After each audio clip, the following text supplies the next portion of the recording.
Student, कैसे हो आप सब। आई होप अच्छे होंगे। आपका हमारे यूट्यूब चैनल पर स्वागत है। हम पढ़ रहे हैं रिएक्टिविटी एंड सेलेक्टिविटी।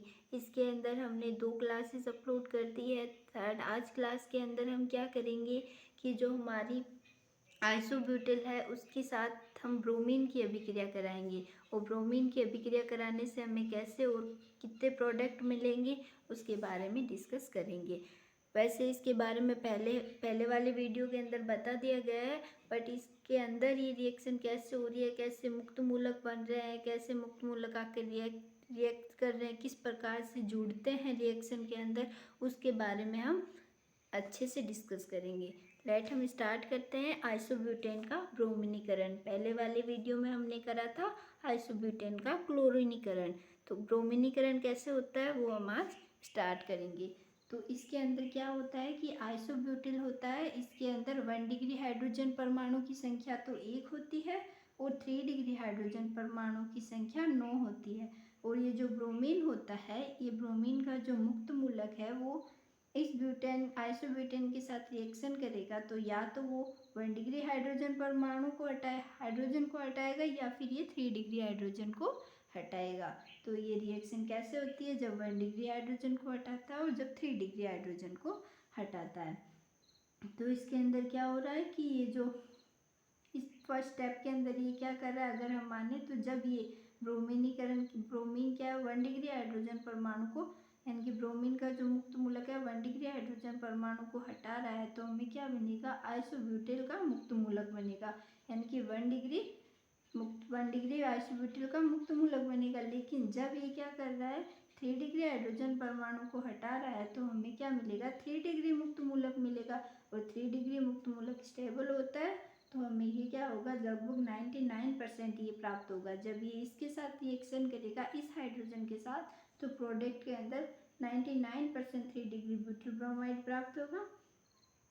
99% 3 डिग्री मुक्त मूलक प्राप्त होगा। और जब ये इसके साथ रिएक्शन करेगा 1 डिग्री के साथ, तो लगभग 1% कहो या 1% से भी कम 1 डिग्री मुक्त मूलक प्राप्त होगा।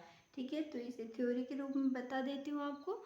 इसकी थ्योरी क्या हो, थ्योरी है कि आइसोब्यूटेन की क्रिया ब्रोमीन के साथ सूर्य के प्रकाश की उपस्थिति में जब 127 डिग्री सेंटीग्रेड पर कराई जाती है, तो हमें 99% 3 डिग्री ब्यूटिल क्लोराइड प्राप्त होता है। क्लोराइड क्यों कहा, क्योंकि जैसे क्लोराइड नहीं, सॉरी, यहाँ पे क्या होगा, ब्रोमाइड होगा।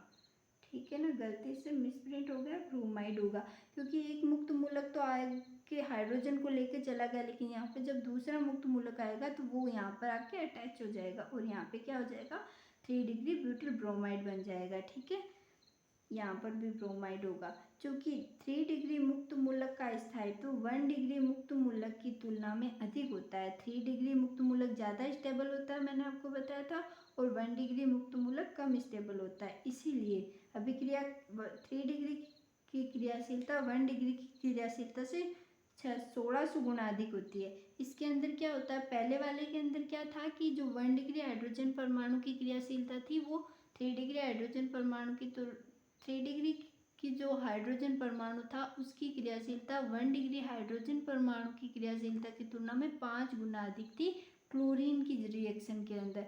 लेकिन इसके अंदर क्या कह रहा है कि ये जो मुक्त मूलक बना है ये ज़्यादा स्टेबल होता है इसकी तुलना में, इसलिए इसकी जो रिएक्टिविटी होगी, इसकी जो क्रियाशीलता होगी वो इसकी तुलना में लगभग 1600 गुना अधिक होगी। अब इसके प्रोडक्ट का अनुपात ज्ञात करने के लिए हम सूत्र लिखते हैं। जैसे आइसोब्यूटिल ब्रोमाइड बनने की संभावना के अंदर क्या होता है कि इसका फॉर्मूला होता है कि इसके बराबर फॉर्मूला होता है कि प्राथमिक हाइड्रोजन परमाणु की संख्या इंटू प्राथमिक हाइड्रोजन परमाणु की क्रियाशीलता। अब आइसोब्यूटिल ब्रोमाइड के अंदर आइसोब्यूटिल ब्रोमाइड यानी 1 डिग्री ब्रोमाइड है, 1 डिग्री ब्रोमाइड के मुक्त मूलक बनेगा, उसके अंदर क्या है 9 क्रियाशील, मतलब उसके अंदर हाइड्रोजन परमाणु की संख्या कितनी है, 9 है। लेकिन इसका जो मुक्त मूलक बनेगा उसकी क्रियाशीलता कितनी है, एक है, यानी आइसोब्यूटाइल मुक्त मूलक की जो क्रियाशीलता होती है वो 1 होती है, और आइसोब्यूटाइल मुक्त मूलक बनने की संभावना होती है वो कितनी होती है, 9 होती है। तो इन दोनों की जब हम रिएक्शन कराएं, मतलब मल्टीप्लाई कराएंगे, तो आंसर हमारे पास 9 आएगा। तो 3 डिग्री ब्यूटाइल ब्रोमाइड बनने की संभावना।